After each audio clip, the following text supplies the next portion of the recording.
Estoy a la puerta y llamo,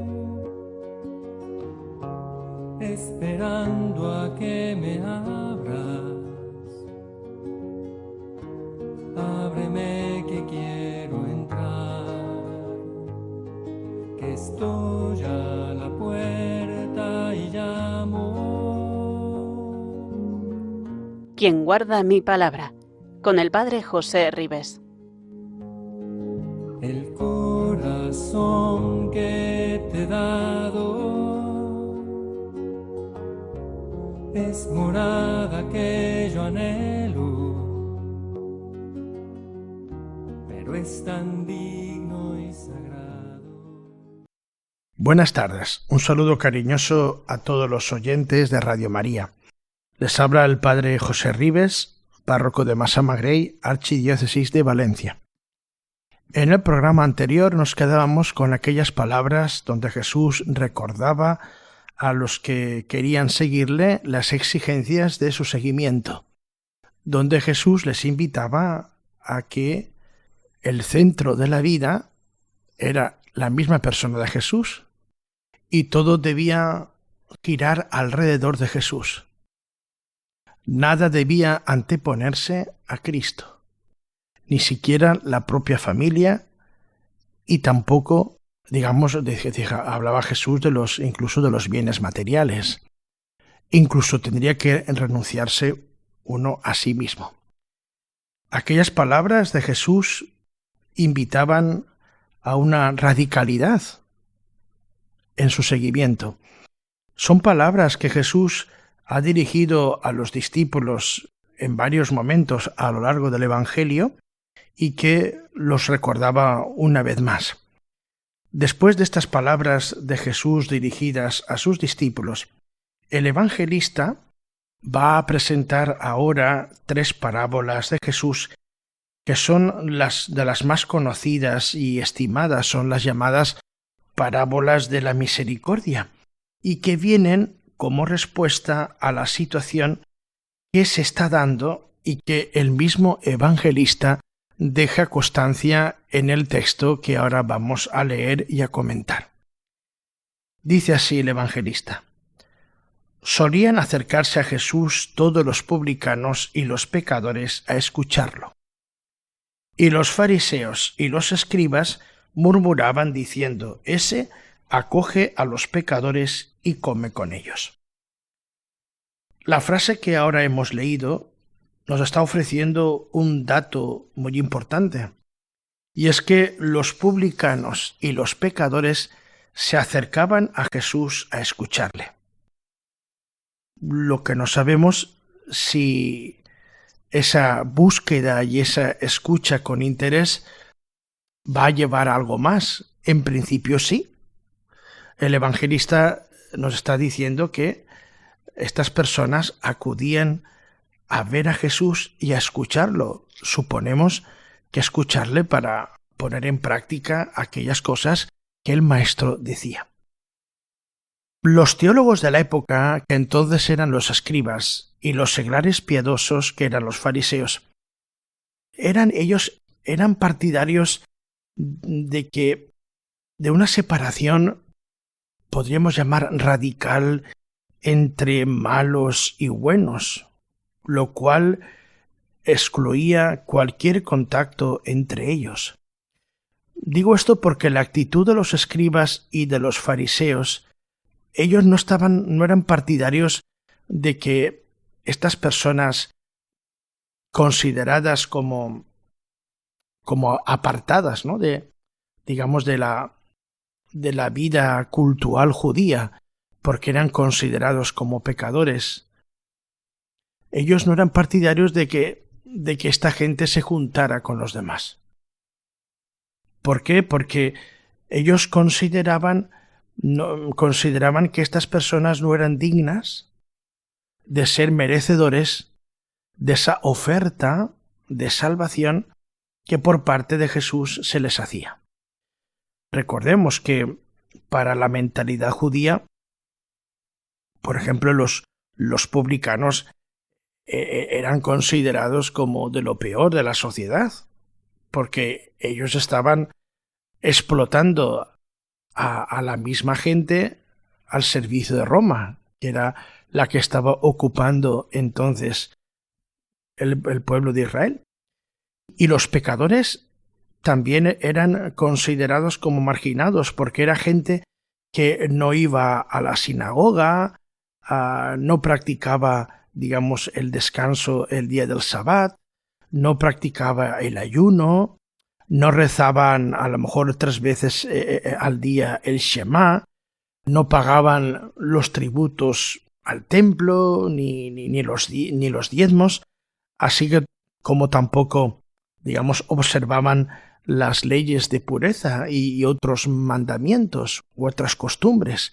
Todo esto hacía que, digamos, esta gente puritana, como eran los escribas y los fariseos, digamos, consideraban a estas personas como no merecedoras, digamos, de un mensaje donde se hablaba de salvación. Por eso la actitud de los escribas y los fariseos hacia Jesús se ha vuelto agresiva. Porque si en un principio acusaban a los discípulos de Jesús de comer con publicanos y pecadores, ahora le atacan directamente a él, al mismo Jesús. Nos lo ha dicho el evangelista, que se acercaban a Jesús los publicanos y los pecadores a escucharlo, y los fariseos y los escribas murmuraban diciendo de Jesús que éste acoge a los pecadores y come con ellos. Por tanto, la actitud de los escribas y los fariseos es ir contra Jesús por las cosas que está haciendo. Y Jesús no va a responder a esta crítica de forma agresiva, sino que va a contar 3 parábolas donde se subraya en ellas la alegría por el pecador que se convierte. Y esto es lo que Lucas nos ha transmitido de labios de Jesús, estas 3 parábolas llamadas de la misericordia, porque en ellas Jesús quiere justificar su conducta de misericordia y de perdón hacia el pecador. Lo que une a las 3 parábolas que vamos enseguida a leer y a comentar es la alegría por haber encontrado algo que se había perdido. Eso es lo que vamos inmediatamente a observar en las 3 parábolas de la misericordia. Vamos a encontrar ahí unos personajes y en concreto los amigos, los vecinos, las amigas y las vecinas que son invitados a alegrarse por parte de aquel que ha encontrado o de aquella que ha encontrado aquello que se le había perdido. A través de estas parábolas, Jesús, dirigiéndose a los escribas y a los fariseos, les invita a ellos a alegrarse por el hecho de que los publicanos y otros pecadores se interesen por ese mensaje que Jesús está predicando y que se acercan a él con el deseo de escucharle. Vamos a comenzar leyendo y comentando la primera parábola. Repito, son 3 parábolas que Jesús dirige a los escribas y a los fariseos, donde quiere justificar su conducta de misericordia y de perdón hacia los pecadores. Jesús les dijo esta parábola: ¿Quién de vosotros que tiene 100 ovejas y pierde una de ellas, no deja las 99 en el desierto y va tras la descarriada hasta que la encuentra? Y cuando la encuentra, se la carga sobre los hombros muy contento. Y al llegar a casa, reúne a los amigos y a los vecinos y les dice: «Alegraos conmigo, he encontrado la oveja que se me había perdido». Os digo que así también habrá más alegría en el cielo por un solo pecador que se convierta que por 99 justos que no necesitan convertirse. Es de saber que el oficio de pastor era para los judíos una ocupación despreciable, que reflejaba socialmente a aquella persona que lo ejercía. Ese oficio aparecía en los escritos rabínicos al lado del jugador de dados, del usurero, del recaudador de impuestos, del publicano. Por tanto, eran consideradas malas personas aquellas personas que realizaban o que realizaban esta ocupación. Sin embargo, Jesús no rehusó la imagen del pastor, que, como hemos dicho, no estaba, considerada con buenos ojos en el ambiente social de la época, y sin embargo Jesús no rehúsa la imagen del pastor para describir el amor que Dios siente por todos. Acudiendo, a la costumbre que tenían los pastores, podríamos decir que de ordinario el pastor contaba por la tarde las ovejas de su rebaño. Cuando se iba acercando ya, el atardecer, el pastor se encargaba de reunir a las ovejas para ver si le faltaba alguna. La cifra 99, que nos dice el texto, significa que el pastor ha contado a sus ovejas y se ha dado cuenta de que una se la ha extraviado. ¿Por qué? Porque él cuida personalmente de su rebaño. Lo conoce. El evangelista nos ha dicho que el pastor deja las 99 en el desierto. En la práctica, cuando los pastores perdían una oveja, no abandonaban el rebaño, sino lo que hacían era encomendar a algún compañero que fuera a buscar la perdida, en el caso de que esto ocurriera. Sin embargo, contemplamos en la parábola que es el mismo pastor el que sale al encuentro de la oveja que se le había perdido. Digamos que esa reacción no era la habitual. Si un pastor perdía alguna oveja, él encargaba a algún colega o alguna otra persona que fuera a buscar la oveja perdida, y él se quedaba cuidando, la mayor parte del rebaño. Encargaba a algún compañero que realizara, el servicio de buscar la oveja perdida. Sin embargo, hemos visto cómo es el mismo pastor el que sale al encuentro de la oveja que se le había perdido. Y sigue diciéndonos el texto: y cuando la encuentra, se la carga sobre los hombros muy contento, y al llegar a la casa, reúne a los amigos y a los vecinos y les dice: «Alegraos conmigo, he encontrado la oveja que se me había perdido». Y es que cuando la encuentra, el mismo pastor que ha ido a buscarla es el que se la carga sobre los hombros y muy contento realiza el viaje de vuelta tomando sobre él el peso de la oveja. Pero eso a él no le importa. Lo que realmente es importante para él es que había recuperado la oveja que se le había perdido. Es esa realmente la buena noticia, hasta el punto que desea comunicarla y compartirla con los amigos y los vecinos. Y es que ese pastor no puede reprimir su gozo o su alegría. Él siente la necesidad de compartir la alegría que lleva en su corazón y quiere compartirla con sus amigos y vecinos.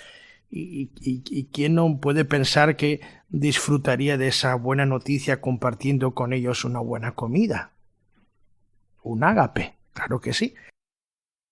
El mismo Jesús termina esta parábola con la conclusión que expresa el sentir del mismo Dios. Jesús dice: «Os digo que así también habrá más alegría en el cielo por un solo pecador que se convierta que por 99 justos que no necesitan convertirse». Así como el pastor se alegra por la oveja encontrada, así como este pastor se regocija porque ha encontrado la oveja que se había perdido y vuelve a casa, vuelve con ella, así Dios se alegrará más por un pecador que se arrepiente que por 99 justos que no necesitan convertirse. Vemos que la acción de Dios está expresada en futuro. Habrá más alegría, pues está remitiéndose a ese futuro, a ese juicio final donde Dios se regocijará cuando entre muchos justos encuentre un pecador que se ha arrepentido. Con esta parábola, Jesús está justificando, está defendiendo su conducta hacia los publicanos y a los pecadores, y le está defendiendo a aquellos a quienes se dirige él con estas parábolas. Recordemos que eran hacia los escribas y los fariseos. La misericordia de Dios es tanta que la gran alegría de Dios está en perdonar. Y es lo que Jesús quiere convencerles a estas personas tan puritanas como eran los escribas y los fariseos. Jesús quiere mostrar la misericordia del Padre y la está mostrando a lo largo de su ministerio y la está recordando a lo largo de estas parábolas que estamos escuchando. Vamos a leer y a comentar la segunda parábola que guarda con esta primera que hemos escuchado una gran semejanza. Y es la parábola de la moneda perdida. Jesús dice: ¿O qué mujer que tiene 10 monedas, si se le pierde una, no enciende una lámpara y barre la casa y busca con cuidado hasta que la encuentra? Y cuando la encuentra, reúne a las amigas y a las vecinas y les dice: «Alegraos conmigo, he encontrado la moneda que se me había perdido». Os digo que la misma alegría tendrán los ángeles de Dios por un solo pecador que se convierta. Estas dos parábolas vemos que tienen un mensaje, las dos, tan parecido que podría ser una misma parábola, pero Jesús las diferencia en dos, pero el mensaje vemos que es el mismo. Al protagonista de la primera parábola, que es el pastor, se le añade la protagonista de la segunda parábola, que en este caso es una mujer. Y en común está en que los dos, tanto este pastor como esta mujer, han perdido algo. El pastor pierde una oveja y la mujer ha perdido una moneda. Y tanto uno como otra realizan un gran esfuerzo para encontrarla. Cuando lo consiguen, convocan a los amigos, a las amigas, a los vecinos y a las vecinas para comunicarles la buena noticia y reciben, digamos, la enhorabuena por ello. Y el mismo Jesús afirma en las dos parábolas la misma conclusión. Esa alegría habrá en el cielo o entre los ángeles de Dios por un solo pecador que se convierta. Comentando ahora la parábola de las 10 monedas o de la moneda perdida, valga esta explicación histórica para apreciar qué valor tenía la moneda que se había perdido, que era el dracma. La dracma era una moneda de origen griego, la más utilizada en el siglo V a.C. Después de las conquistas de Alejandro Magno, esta moneda se extendió por los imperios helenísticos. Por ejemplo, nosotros si vamos al libro de Tobías, vemos como una dracma era el pago diario que ofrecía Tobit a quien se le había ofrecido acompañar a su hijo en ese viaje donde, digamos que van a buscar la solución a la ceguera que padece. Ustedes recuerdan el libro de Tobías, este personaje que es Tobías que pierde la visión y que su hijo hace el esfuerzo de buscar la solución a su padre que había quedado ciego. Y en ese momento es cuando va a aparecer el ángel Rafael, que le va a acompañar en el viaje, y digamos que va, gracias a la intervención divina a través del ángel Rafael, el padre va a recuperar la visión que había perdido. Pues digamos que el pago diario que ofrecía Tobit a quien se ofrecía a acompañar a su hijo para buscar la solución a su enfermedad era un dracma. El Nuevo Testamento solo cita la moneda en esta parábola, por lo que resulta difícil calcular el valor que tenía en la época de Jesús, aunque algunos opinan que la dracma era lo que equivalía a un denario, que era el pago que se le daba a un judío por un día de trabajo en el campo, tal como lo podemos leer en otro evangelio, en este caso el Evangelio de Mateo, cuando en el capítulo 20, versículo 2, se nos dice que después de ajustarse con ellos en un denario por jornada, los mandó a su viña a trabajar. Por lo tanto, digamos que el denario era el pago por una jornada laboral. El hecho, volviendo a la parábola de la dracma perdida, el hecho de que la mujer tenga 10 dracmas nos está diciendo que no es una persona pobre. Tampoco podemos decir que fuera rica. Pero sí que una sola moneda que se perdiera, pues la obligaba, a buscarla, porque era una moneda pues que era algo valiosa. Obligaba a encender, como dice el Evangelio, una lámpara, a barrer, a buscar y a rebuscar para encontrar la moneda que se había perdido. Y de hecho, todos esos esfuerzos de la mujer tienen su recompensa, porque la encuentra. Y cuando la encuentra, brota en ella esa alegría que la lleva a comunicar a las amigas y a las vecinas que había encontrado la moneda que se había perdido.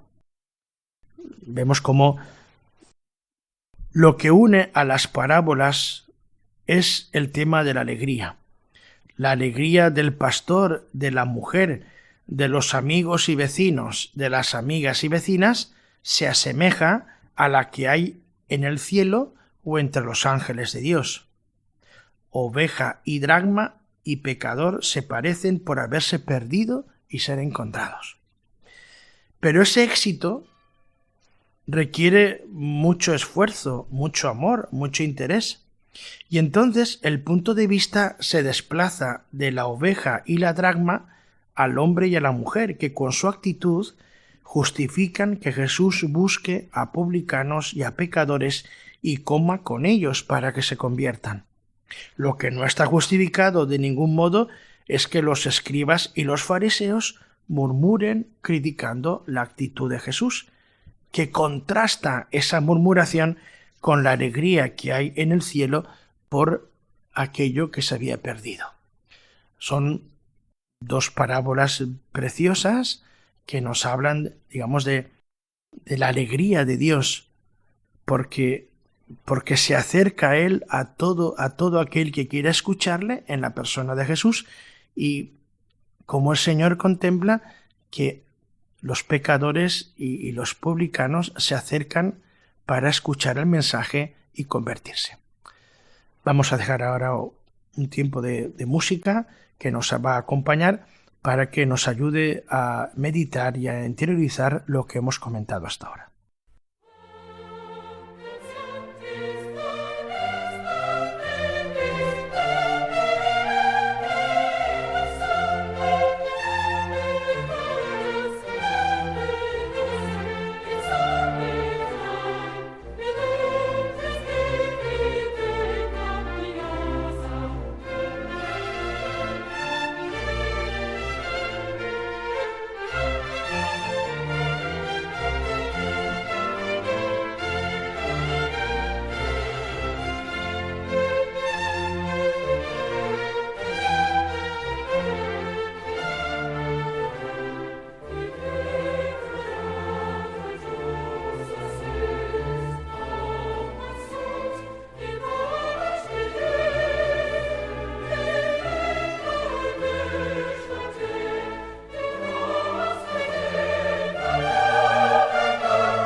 Estamos en el programa de Quien guarda mi palabra de Radio María, la radio de la Virgen, la radio que evangeliza, la radio que transforma vidas.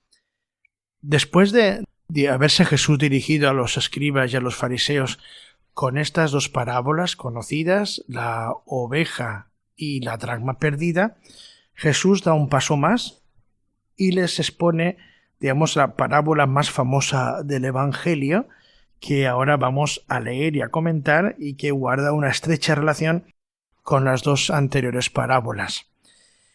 Vamos a leer y a comentar esta parábola. También les dijo: un hombre tenía 2 hijos. El menor de ellos dijo a su padre: Padre, dame la parte que me toca de la fortuna. El padre le repartió los bienes. No muchos días después, el hijo menor, juntando todo lo suyo, se marchó a un país lejano, y allí derrochó su fortuna viviendo perdidamente. Cuando lo había gastado todo, vino por aquella tierra un hambre terrible, y empezó él a pasar necesidad. Fue entonces y se contrató con uno de los ciudadanos de aquel país, que lo mandó a sus campos a apacentar cerdos. Deseaba saciarse de las algarrobas que comían los cerdos, pero nadie le daba nada.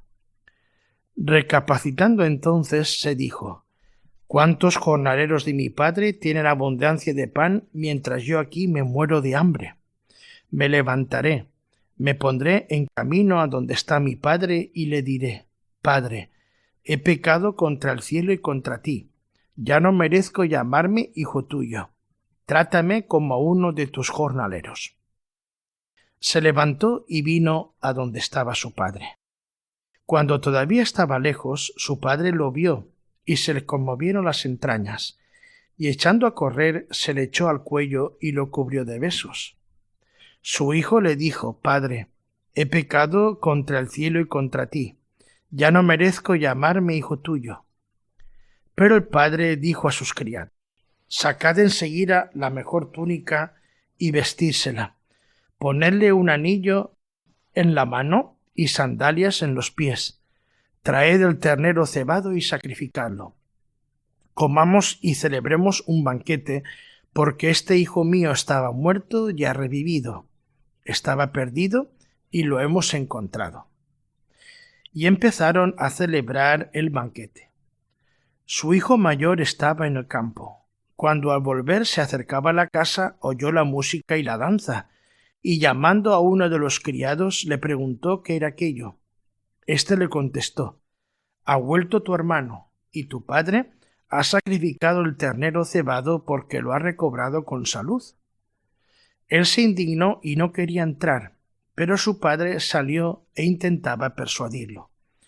Entonces él respondió a su padre: mira, en tantos años como te sirvo, sin desobedecer nunca una orden tuya, a mí nunca me has dado un cabrito para tener un banquete con mis amigos.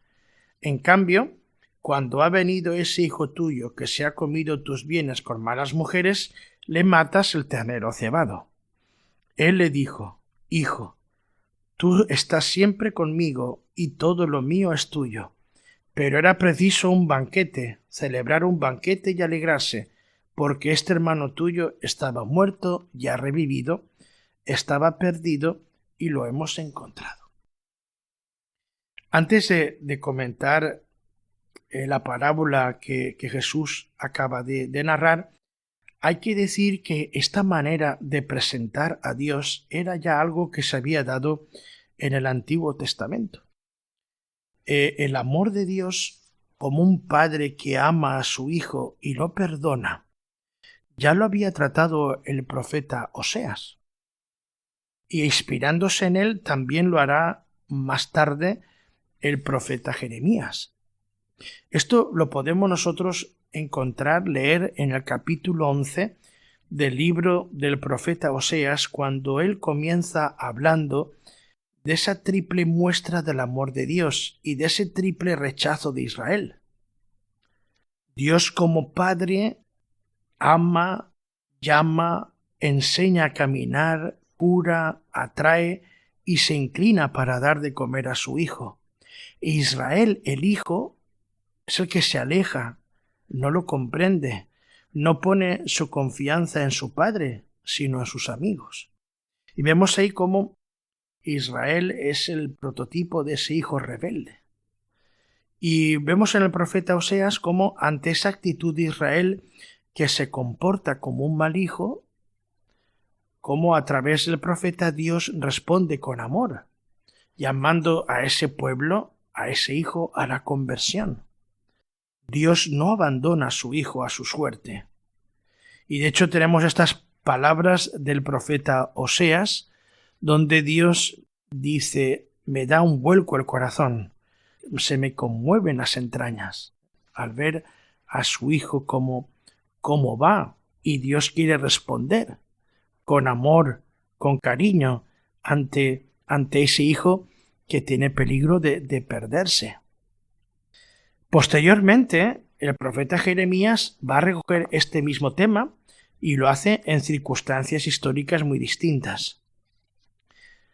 ¿Cuáles eran aquellas situaciones históricas? Pues que el imperio asirio había infligido a Israel un terrible castigo y el pueblo, viendo su triste situación, reconocía su pecado y confesaba: me alejé, después me arrepentí y al comprenderlo me di golpes de pecho. Así era la reacción de Israel. ¿Y cómo va a reaccionar Dios? Dios va a reaccionar de una forma que recuerdan las que él mismo pronunció a través del profeta Oseas y que ahora lo hace con estas palabras: Efraín es mi hijo querido, es mi niño encantador. Después de haberlo reprendido me acuerdo y se conmueven mis entrañas. Lo quiero intensamente, oráculo del Señor. Vemos cómo en esa tradición profética hay detalles importantes que son buenos conocerlos para acercarnos ahora a la parábola de Jesús.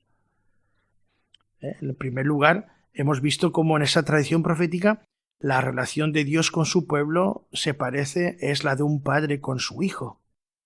Y si el comportamiento del hijo es digno de un severo castigo, sin embargo, Dios no quiere castigar a su hijo, sino a él se le conmueve las entrañas al ver a su hijo tan perdido. Y de hecho, Dios reacciona, porque el pueblo es mi hijo querido, es mi niño encantador a quien yo quiero. Vemos como ya en el Antiguo Testamento aparece esa imagen de Dios como Padre, que mira con cariño a su hijo que va perdido y que él quiere actuar reaccionando con cariño y dándole a su hijo, digamos, la oportunidad de cambiar, de convertirse, de enmendarse. Esta visión que ya la anunciaban los profetas acerca del amor de Dios es lo que ahora vislumbramos de una manera plena en lo que Jesús está diciendo acerca de Dios su Padre y que Jesús está expresando a través de estas parábolas que él, como hemos dicho, dirige a los publicanos y a los fariseos para justificar su actitud tan benévola para con los publicanos y los pecadores. En la parábola que acabamos de escuchar, digamos que la figura central es el Padre lleno de bondad, y ese Padre es la clara imagen de Dios. En la parábola que acabamos de escuchar, el hermano menor va a personificar a los pecadores, y tras el hermano mayor podemos ver inmediatamente a los escribas y a los fariseos.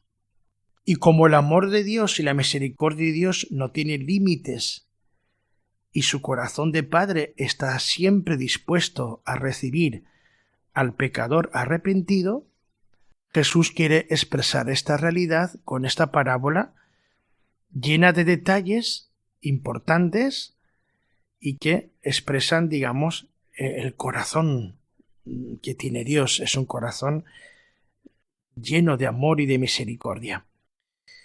Vamos a ir comentando la parábola poco a poco y vamos viendo todos aquellos detalles que Jesús quiere destacar en la misma.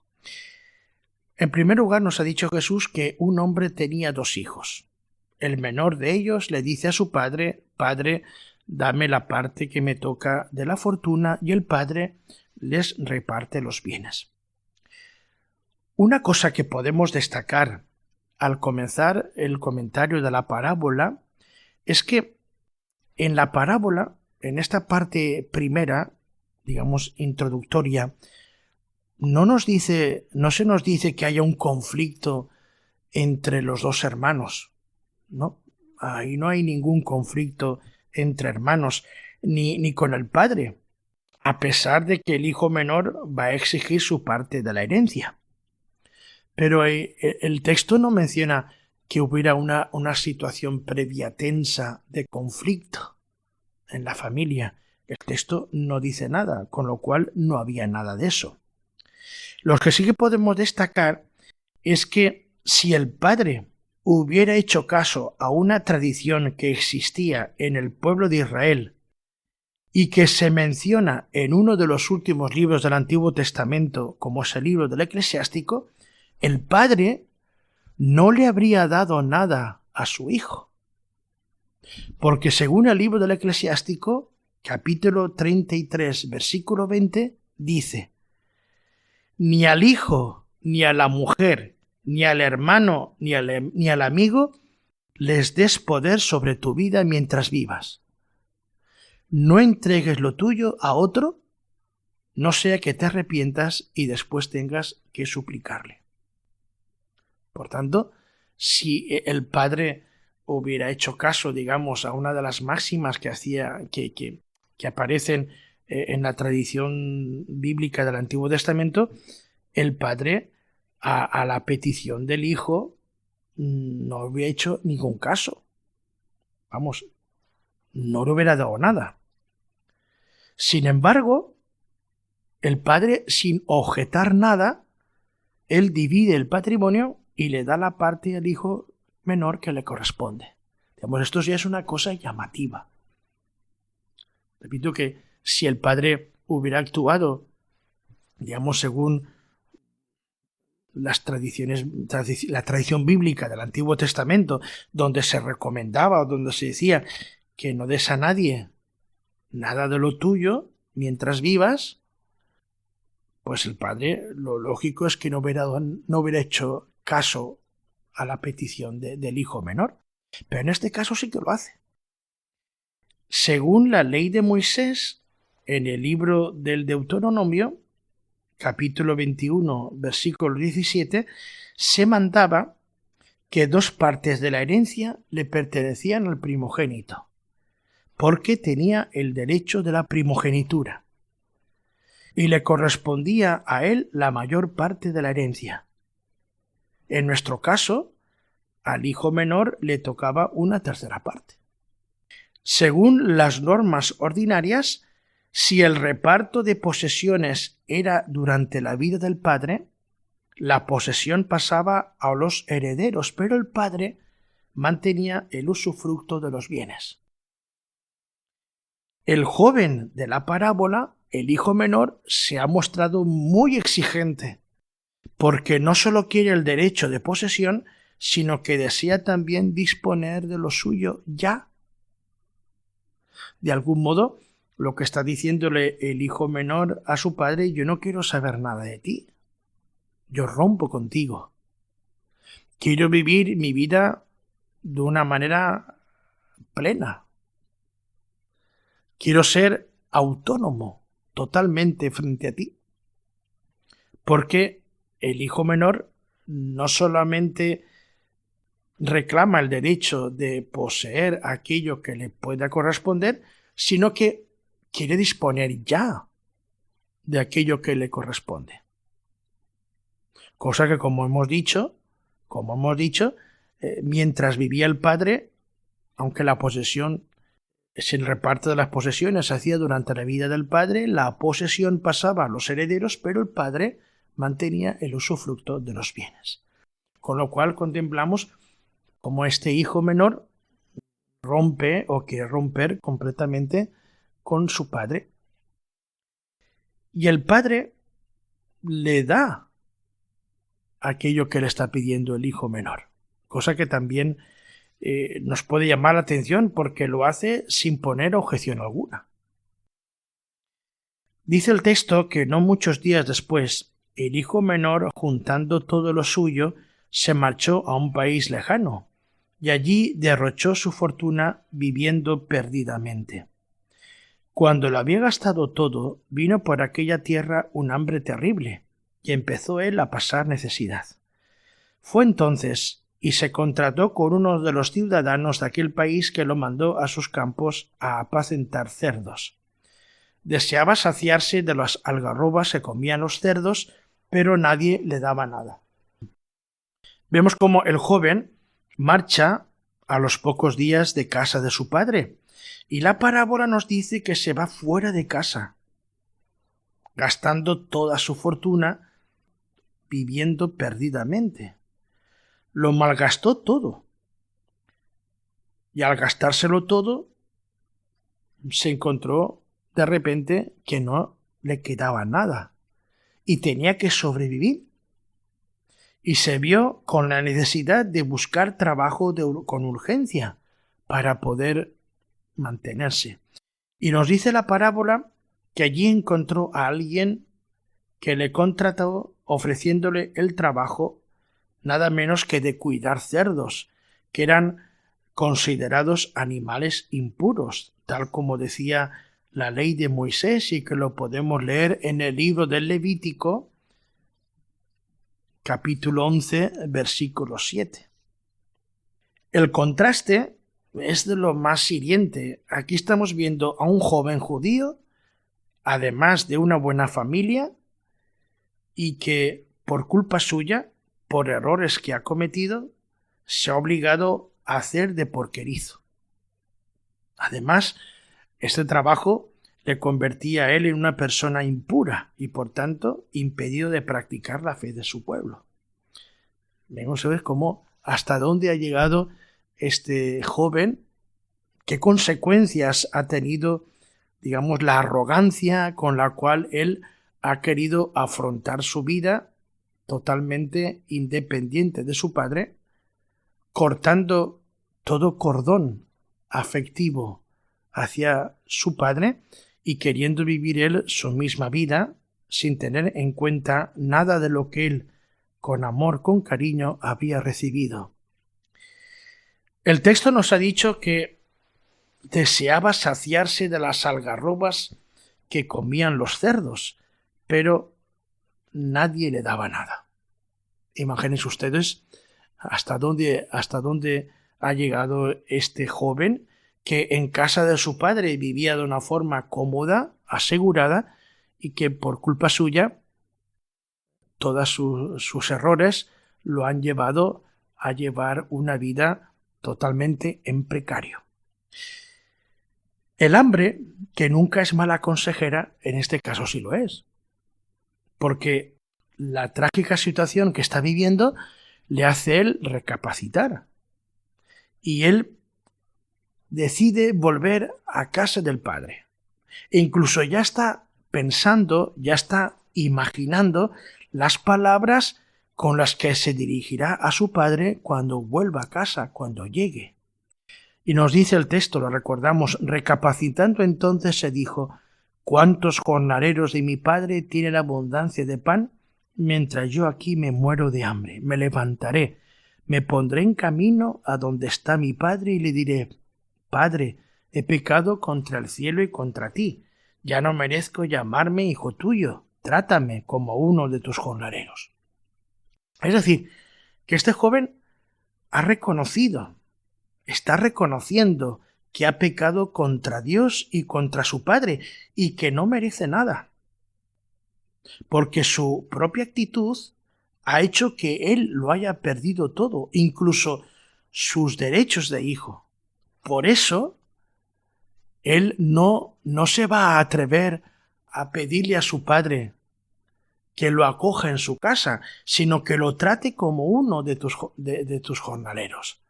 porque él sabe que lo ha perdido todo, incluso sus derechos de hijo, y por eso no se puede atrever a pedirle al Padre más que como compasión que le permita vivir y trabajar como uno de los jornaleros. Ahora el texto nos expone cómo va a reaccionar el padre cuando vea volver a su hijo. Y nos lo dice la parábola de este modo: se levantó, vino donde estaba su padre, y cuando todavía estaba lejos su padre lo vio, y se le conmovieron las entrañas, y echando a correr se le echó al cuello y lo cubrió de besos. Su hijo le dijo: Padre, he pecado contra el cielo y contra ti, ya no merezco llamarme hijo tuyo. Pero el padre dijo a sus criados: Sacad enseguida la mejor túnica y vestídsela, ponedle un anillo en la mano y sandalias en los pies, traed el ternero cebado y sacrificadlo, comamos y celebremos un banquete, porque este hijo mío estaba muerto y ha revivido, estaba perdido y lo hemos encontrado. El relato, como vemos, está lleno de expresiones bellísimas, preciosas. El hijo está todavía lejos y a su vista el padre se conmueve profundamente. Y la reacción del padre es inmediata, admirable. La idea de haber sido ofendido y la idea de exigir un mínimo de justicia no se le pasa por la cabeza a su padre. El padre, al ver que es el hijo el que viene y que lo está viendo todavía lejos, él toma la iniciativa y corre al encuentro de su hijo. Y cuando llega a donde está él, dice que lo besa. Y ese beso es símbolo del cariño, del perdón. Y el padre, lejos de hacer lo que le propone el hijo le está diciendo: trátame como a uno de tus jornaleros. Sin embargo, el padre ordena lo siguiente: en primer lugar, que le vistan el mejor vestido. Y en el Antiguo Oriente, el vestido ceremonial se le daba al huésped de honor. En segundo lugar, que le pongan el anillo y unas sandalias. El anillo sellaba el sello de autoridad y las sandalias eran signo de que era una persona libre, era un hombre libre. Y además, que le preparen un banquete con el mejor novillo. Y eso se realizaba cuando se recibía de una forma solemne a una persona querida e importante y se le premiaba con un banquete con el mejor novillo, el ternero cebado. La razón de todas estas muestras de dignidad y sobre todo de afecto del padre es porque el hijo ha vuelto. Y para él, su hijo no ha dejado de ser su hijo. No ha perdido sus derechos filiales. Todo el mal que el hijo ha realizado en el pasado no ha destruido el sentimiento de paternidad. Una alegría inunda su corazón de padre porque este hijo mío estaba muerto y ha revivido, estaba perdido y lo hemos encontrado. Y así es como el padre justifica todas estas acciones. Ante lo sucedido, vamos a contemplar ahora la reacción del hijo mayor. Porque nos dice el texto que comenzaron el banquete. Y lo hacen sin esperar al hermano mayor. El padre lo hace sin esperar al hijo mayor y parece que nadie lo está echando de menos. Nos dice en la parábola: su hijo mayor estaba en el campo. Cuando al volver se acercaba a la casa, oyó la música y la danza, y llamando a uno de los criados le preguntó qué era aquello. Este le contestó: ha vuelto tu hermano, y tu padre ha sacrificado el ternero cebado porque lo ha recobrado con salud. Él se indignó y no quería entrar. Pero su padre salió e intentaba persuadirlo. Entonces él respondió a su padre: mira, en tantos años como te sirvo, sin desobedecer nunca una orden tuya, a mí nunca me has dado un cabrito para tener un banquete con mis amigos. En cambio, cuando ha venido ese hijo tuyo que se ha comido tus bienes con malas mujeres, le matas el ternero cebado. Aquí apreciamos inmediatamente una notable diferencia en el texto, y es la siguiente. Si el texto, al hablarnos de la vuelta del hijo menor, lo ha descrito con muy pocos detalles, con muy pocas palabras, sin embargo, cuando el evangelista habla de la vuelta del hijo mayor que estaba en el campo y vuelve a casa, sí que acumula muchos detalles narrando lo que va a acontecer. Es decir, si en la vuelta del hijo menor el evangelista es parco en detalles, sin embargo, al ver la reacción del hijo mayor, la describe con muchos detalles. ¿Por qué? Porque él quiere subrayar, digamos, no solamente la actitud que ha tomado el hijo mayor frente a su hermano pequeño, sino que él quiere, digamos, subrayar sobre todo la actitud del padre hacia esa actitud incomprensible de su hijo mayor. Pero esto lo veremos en el próximo programa. Si ustedes no han podido escuchar todo el programa o quieren escucharlo de nuevo, pueden acudir al podcast de Radio María y si quieren ponerse en contacto con nosotros, hacernos una pregunta o un comentario, pueden enviarnos un correo electrónico a @radiomaria.es. Dentro de 15 días nos volvemos a encontrar. Un abrazo fraterno, unidos a Cristo y a María.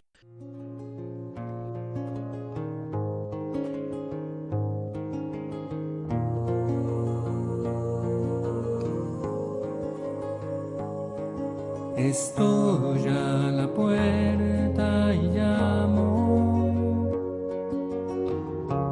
esperando a que me abras. Ábreme que quiero entrar, que estoy a la puerta y llamo. Quien guarda mi palabra, con el padre José Ribes. El corazón que te he dado es morada que yo anhelo, pero es tan digno y sagrado.